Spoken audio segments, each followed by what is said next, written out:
Hello guys, kung mapapansin nyo, may hawak akong evaporator. Ito yung evaporator na galing dun sa sasakyan ng mga construction company. Ang punto ko lang po dito, iwasan nyo po yung nakabukas yung mode ng AC nyo na galing sa labas. Dapat laging nasa loob. Kasi ito po, sasakyan po to ng ng construction company. Itong nakikita po ninyo dito, ito po yung mga tumigas na mga semento. Ito po kasi naghihigop po to kapag yung circulation nyo galing sa labas at nakahigop po siya ng mga semento at napunta po dito. Ito po kasing evaporator na nababasa-basa po kasi dito, nagmo-moist. Ngayon dumikit po yung mga semento dito.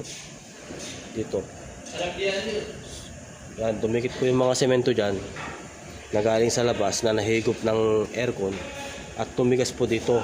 Kaya nagkaroon po ng ganyan, tumigas na po siya. Kaya ang problema ng customer, hindi na lumalamig yung aircon niya. Yung pala, pagkatanggal ng evaporator, ito na po yung bumungad sa amin. Tumigas na yung mga semento sa evaporator ko.